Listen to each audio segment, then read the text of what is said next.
Hello students, class 6 के इस video में, इसके पहले वाले वीडियो में हम लोगों ने क्लास 6 का ये जो चैप्टर नंबर 8 है, गेटिंग टू नो प्लांट, इसके पहले वाले वीडियो में हम लोगों ने डिस्कस किया था रूट के बारे में।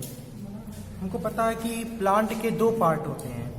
जैसे मान लो ये कोई प्लांट है, ठीक है, इसके दो पार्ट होते हैं। एक पार्ट जो सॉइल के नीचे होता है ये कहलाता है, एक पार्ट जो सॉइल के नीचे होता है ये कहलाता है रूट सिस्टम।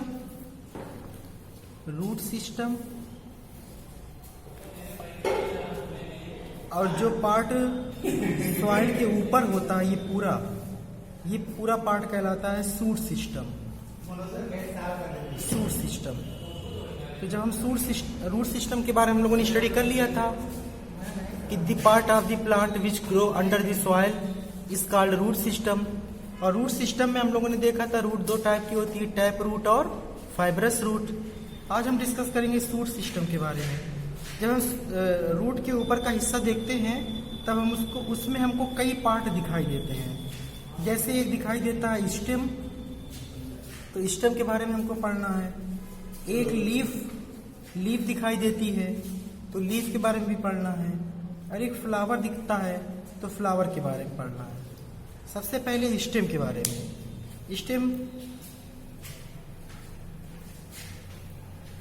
स्टेम क्या होता है? आपने जब देखा होगा किसी भी प्लांट को, तो रूट और लीफ, ये रूट है मान लो प्लांट की, ठीक है। ये हिस्सा, ये पूरा हिस्सा कहलाता है स्टेम का। Stem is the link between root and leaf and flower. मतलब जो ऐसा पार्ट प्लांट का जो रूट को लीफ से या फ्लावर से जोड़ता है, ये पूरा पार्ट कहलाता है स्टेम का, ठीक है ना। तो ये स्टेम हो गया। अब स्टेम में कुछ पॉइंट आपको समझना है कि स्टेम में क्या क्या होता है, ठीक। तो किसी भी ट्री के स्टेम को ट्रंक कहा जाता है, याद करना। The stem of a tree के स्टेम को ट्रंक कहा जाता है। ये वर्ड याद किए रहना। जो ट्री का स्टेम होता है उसको हम क्या कहते हैं? उसको हम ट्रंक कहते हैं, ओके। और दूसरा पॉइंट आप याद किए रहिएगा, जो आप देखते हो कि ट्री में स्टेम में एक ऊपर कवरिंग होती है जिसको आप लोग कभी हाथ से निकालते भी हो। कड़ी सी हार्ड प्रोटेक्टिव कवर होता है पेड़ पे, स्टेम में स्पेशली, उसको कहा जाता है बार्क। उसको आप लोग छिलका कहते हो अपनी लैंग्वेज में, ठीक है ना। तो एक हो गया ट्री के स्टेम को ट्रंक कहा जाता है। जो ऊपर की कवरिंग होती है छिलका, उसको हम बार्क कहते हैं। और तीसरा पॉइंट, स्टेम का वह पॉइंट, मान लो ये स्टेम है, ठीक है, फिर यहां से ये इसकी ब्रांच जाती है, यहां से लीफ निकलती है, ठीक। तो स्टेम का वह पॉइंट जहां से लीफ निकलती है इसको कहा जाता है नोड। क्या कहा जाता है? नोड। और दो नोड के बीच में जो गैप होता है, मान लो एक नोड ये है, एक दूसरा नोड यहां से निकलेगा, यहां से दो नोड के बीच में जो गैप होता है उसको आप कहते हो इंटर नोड। यही कुछ पॉइंट थे, ठीक है। नोड, इंटर नोड, बार्क और ट्रंक, ठीक। आगे देखते हैं स्टेम का फंक्शन क्या क्या होता है। स्टेम का पहला फंक्शन होता है, या इसको कह सकते हैं मॉडिफिकेशन ऑफ स्टेम, या हम कह सकते हैं सेल। पहले फंक्शन की बात करते हैं। तो फंक्शन में हम क्या देखते हैं कि स्टेम जो होता है इसका काम होता है प्लांट को सपोर्ट देना, ठीक है। इसी की वजह से प्लांट खड़े होते हैं। ब्रांच को सपोर्ट देना, लीफ को सपोर्ट देना। इसके अलावा वाटर और मिनरल ये जो रूट से होकर लीफ में पहुंचते हैं, ये स्टेम के थ्रू ही पहुंचते हैं। और एक इम्पॉर्टेंट पॉइंट, कुछ प्लांट के स्टेम ऐसे भी होते हैं जिसमें फूड स्टोर होता है। जैसे आप पोटैटो का केस ले लो, अनियन का केस ले लो, गार्लिक का केस ले लो, जिंगर का केस ले लो। इसमें आपने क्या देखते हैं कि ऐसे स्टेम में फूड स्टोर होता है, यानी इनका स्टेम हम लोग खाते हैं, ठीक है। और अगला पॉइंट है इसमें, फिलहाल यही पॉइंट आप मेन समझिए कि स्टेम क्या होता है, रूट को लीफ और फ्लावर से जोड़ने का जो पार्ट होता है वो स्टेम कहलाता है। स्टेम में अगर हम देखेंगे तो स्टेम जो ट्री का होता है वो तो ट्रंक कहते हैं, उसकी जो ऊपरी कवरिंग होती है वो बार्क कहलाती है, जहाँ से लीफ निकलती है उसको नोड कहते हैं, दो नोड के बीच में जो गैप होता है उसको इंटरनोड कहते हैं। और एक इम्पॉर्टेंट फंक्शन याद किए रहिएगा स्टेम का, स्टेम जो है फूड को स्टोर करता है, पोटैटो, गार्लिक, ठीक है, ओनियन, इसमें क्या होता है, फूड स्टोर होता है। और स्टेम का एक काम होता है वाटर और मिनरल को सपोर्ट करना। अब हम देखते हैं लीफ की। सपोज करते हैं कि ये आपकी एक लीफ है, ठीक है। अब हम देखते हैं कि लीफ में कौन कौन सा पार्ट पाया जाता है। तो सबसे पहले हम क्या देखते हैं, ये देखो बीच से हमने एक पॉइंट ड्रॉ कर दिया, एकदम बीच से, तो इसको हम कहते हैं वीन्स। वीन्स जो होती है ये एक नेटवर्क होती है किसका, जो कि दो पार्ट में इसको हम कहते हैं लेमिना। तो लेमिना को दो पार्ट में डिवाइड कर देती है। ये पार्ट जो फ्लैट सरफेस आप देख रहे हो ये पार्ट कहलाता है लेमिना, ठीक है। और उसके बाद या इसको देखो, ये कहलाता है जहां से लीफ स्टेम से जुड़ी होती है इसको कहते हैं पेटियोल। और देखो सॉरी थोड़ा सा मिसअंडरस्टैंडिंग हो गई समझने में इस चीज को। ये जो आप देख रहे हो ये पॉइंट, ये जो बीच से गया है इसको कहते हैं मिड रिब, ये कहलाती है मिड रिब, जो लीफ को दो पार्ट में डिवाइड कर देती है। और जो और ब्रांचेस आप देखते हो इस तरीके से, ये आपकी कहलाती हैं क्या, वीन्स। क्या कहलाती हैं, वीन्स कहलाती हैं। कुल मिला के हमको क्या क्या मिला, सबसे पहले हमको मिला पेटियोल वह पॉइंट है लीफ का जहां से वो स्टेम से कनेक्ट होती है, जुड़ी होती है। लेमिना जो इसका फ्लैट पार्ट होता है वो लेमिना कहलाता है, बीच वाला हिस्सा ये लेमिना कहलाता है। ये जो बीच से एक लाइन जाती है जो लीफ को दो पार्ट में डिवाइड कर देती है इसको मिड रिब कहते हैं। और जो और स्मॉल ब्रांचेस आप लीफ में देखते हो दैट इज कॉल्ड वीन्स। इसी वीन के बेस पर लीफ दो टाइप की होती है, एक पैरेलल जिसमें ये लाइन पैरेलल जाती है तो उसको कहते हैं पैरेलल वेरिएशन, जिसमें ये लाइन ब्रांच जाल बन के जाती है उसको कहते हैं रेटिकुलेट वेरिएशन। अब इसको हम समझाते हैं आप लोगों को, ये समझ में आ गया होगा आप लोगों को। लिया, ये पार्ट होता है पेटियोल का, ये लेमिना कहलाता है, बीच में जो फ्लैट पार्ट होता है, बीच की जो लाइन जो इसको डिवाइड कर रही है मिड रिब कहलाती है। जो स्मॉल ब्रांचेस मिड रिब से निकलती हैं वो आपकी वीन्स कहलाती हैं। तो इसी वीन्स के बेस पे लीफ दो टाइप की होती है और इस लेमिना के बेस पे भी लीफ दो टाइप की होती है। वीन्स के बेस से भी लीफ दो टाइप की होती है, लेमिना के बेस से भी लीफ दो टाइप की होती है। सबसे पहले डिस्कस करते हैं लीफ के बेस पे जो लीफ दो टाइप की होती है वीन्स के बेस पे।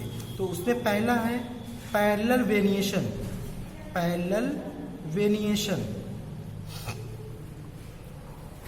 वेरिएशन कहते हैं कि अगर जो वीन्स है ये पैरेलल जाए एक दूसरे के, पैरेलल, तो इसको कहते हैं पैरेलल वेरिएशन। और आप याद रहिएगा जितने भी फाइब्रस रूट पाए जाते हैं प्लांट में, फाइब्रस रूट वाले जो भी प्लांट होते हैं उनकी जो लीफ होती है वो पैरेलल वेरिएशन की होती है। यानी अगर आप फाइब्रस रूट का एग्जांपल याद किए हो तो आप कंफर्म कर सकते हो कि उसकी लीफ हमेशा कैसी होगी, पैरेलल, यानी जो वीन ऐसे जा रही हैं ये पैरेलल में जाएंगी। और दूसरे नंबर की आती है रेटिकुलेट वेरिएशन। रेटिकुलेट वेरिएशन में क्या होता है कि ये जो लीफ में वीन्स होती हैं ये क्या होती है, जाल बनाए रहती हैं, जाल, इस तरीके से जाल टाइप स्ट्रक्चर होता है उसमें, ठीक है। इसको हम कहते हैं पैरेलल वेरिएशन। तो जो आपने टैप रूट पढ़ा है ना, टैप रूट जिस प्लांट की होती हैं सब में पैरेलल वेरिएशन पाया जाता है, सॉरी सब में रेटिकुलेट वेरिएशन पाया जाता है। रेटिकुलेट वेरिएशन, ये आप जो देख रहे हो ये रेटिकुलेट वेरिएशन है। रेटिकुलेट मीन्स होता है जाल, ठीक है ना, नेट जैसा दिखता है ये। तो जितने भी प्लांट की रूट टैप रूट होती है सब में वेरिएशन कैसा होगा, रेटिकुलेट होगा। और जितने भी प्लांट की रूट फाइब्रस होगी सब में वेरिएशन कैसा होगा, पैरेलल वेरिएशन होगा। अब अगर हम लीफ को डिवाइड करें उनके लेमिना के बेस पे तब भी दो टाइप की होती है, एक सिंपल लीफ और एक कंपाउंड लीफ। बात करेंगे सबसे पहले सिंपल लीफ की। सिंपल लीव्स, लीफ का प्लूरल होता है लीव्स। अगर लेमिना एक सिंगल है, लेमिना हमने बताया ना एक फ्लैट पार्ट जो होता है वो लेमिना कहलाता है। अगर किसी लीफ में एक सिंगल लेमिना है, ठीक है, ज्यादा डिवाइड नहीं हुआ है, तो इसको हम क्या कहेंगे, ये सब बीच में आप देख रहे हो लेमिना, तो इसको हम कहेंगे सिंपल लीव्स। और अगर लेमिना जो है, कुछ केस में ऐसा होता है जैसे नीम में, रोज में, ग्राम में लेमिना कई पार्ट में डिवाइड होता है, स्मॉल स्मॉल सेगमेंट में। ये जो लेमिना होता है ना, ये स्मॉल स्मॉल सेगमेंट में डिवाइड होता है, तो इसको हम कहते हैं कंपाउंड लीव, कंपाउंड लीव्स। तो लेमिना के बेस पर अगर डिवाइड किया लीव्स को तो दो टाइप की हुई, सिंपल लीव्स और कंपाउंड लीव्स। सिंपल लीव्स किसे कहते हैं? ऐसी लीव जिसमें लेमिना एक सिंगल होता है, वो डिवाइड नहीं होता, उसको सिंपल लीव्स कहते हैं। आप एग्जाम्पल में सिंपल लीव का ले सकते हो, जैसे जामुन है, मैंगो है ना, ये सब आपके सिंपल लीव के एग्जाम्पल रहेंगे। देख सकते हो, जाकर के पत्ती तोड़ के देख लेना। कंपाउंड लीव में आप देख सकते हो बहुत सारी, जैसे रोज है, ग्राम है, ये सब उसमें भी देख सकते हो, रोज है, ग्राम है। तो हमको जहाँ तक लगता है ये आपको समझ में आ गया होगा। लीव्स का स्ट्रक्चर याद करिएगा। और लीफ में जो लीफ दो टाइप की होती है, पैरेलल वेरिएशन, रेटिकुलेट वेरिएशन, और सिंपल लीफ और कंपाउंड लीफ। आगे बात करते हैं लीफ के फंक्शन की। लीफ करती क्या है? तो हमको पता है लीफ 3 फंक्शन करती है, याद की रहिएगा भाई। एक है फोटोसिंथेसिस, फोटोसिंथेसिस, दूसरा है रेस्पायरेशन, रेस्पायरेशन, और थर्ड है ट्रांसपीरेशन। तीनों के बारे में डिस्कस करते हैं। आपको पता है कि प्लांट अपना भोजन बनाते हैं, फूड बनाते हैं, वो कहाँ बनाते हैं? वो लीफ में बनाते हैं। तो फूड बनने की प्रोसेस को ही कहा जाता है फोटोसिंथेसिस। क्योंकि फूड बनता है लीफ में, इसलिए लीफ के फंक्शन में ये आएगा कि प्लांट जो अपना भोजन बनाते हैं वो लीफ में बनाते हैं, और उस प्रोसेस को कहा जाता है फोटोसिंथेसिस। आपको ये भी पता होगा, ये हम लिख देते हैं, CO2 + H2O arrow C6H12 O6 + O2 + H2O। तो ये जो खाना बना रहे हैं प्लांट, ये प्रक्रिया कहलाती है फोटोसिंथेसिस की। CO2 लेते हैं, वाटर लेते हैं, और सनलाइट और क्लोरोफिल इसकी प्रेजेंटिंग में अपना भोजन बनाते हैं, यही है उनका फूड। C6H12 O6 और ऑक्सीजन गैस रिलीज करते हैं। तो जो ऑक्सीजन गैस रिलीज करते हैं उस प्रोसेस को कहा जाता है रेस्पायरेशन। और रिलीज कहाँ से करेंगे? रिलीज भी करेंगे लीफ से ही। लीफ को जब बारीक से देखा जाएगा माइक्रोस्कोप लगा के, तो उसमें छोटे छोटे छेद पाए जाते हैं, जिनको स्टोमेटा कहा जाता है। इसी स्टोमेटा से ही प्लांट CO2 गैस लेते हैं भोजन बनाने के लिए, और ऑक्सीजन गैस निकालते भी हैं भोजन बनाने के लिए। और तीसरा ट्रांसपीरेशन, वाटर भी प्लांट निकालते हैं। आप कभी प्लांट को कवर कर दो किसी प्लास्टिक से, ठीक है, गमले में लगा हो, आप जब सुबह देखोगे तो उसके प्लास्टिक के अंदर जो पार्ट रहेगा उसमें आपको वाटर की बूंदें दिखाई देंगी। ये वाटर की बूंदें कैसे आई? प्लांट जितना भी पानी लेते हैं ज़मीन से, उसमें से सारा पानी वो यूज़ नहीं करते फोटोसिंथेसिस के लिए। कुछ पानी वो अपनी पत्तियों में जो स्टोमेटा पाया जाता है उसी से बाहर निकाल देते हैं। तो इस प्रोसेस को कहते हैं इस प्रोसेस को कहते हैं ट्रांसपीरेशन। फिर से सुनो, फूड बनाने की प्रोसेस को कहते हैं फोटोसिंथेसिस। गैस लेना और रिलीज करने की प्रोसेस को कहते हैं रेस्पायरेशन, और वाटर रिलीज करने की प्रोसेस को कहते हैं ट्रांसपीरेशन। तो ये इतनी प्रोसेस है, ये लीफ के थ्रू होती है, यही लीफ का फंक्शन है। इसमें अगली हेडिंग जो लगी है वो है फ्लावर्स की, इसको नेक्स्ट वीडियो में डिस्कस किया जाएगा।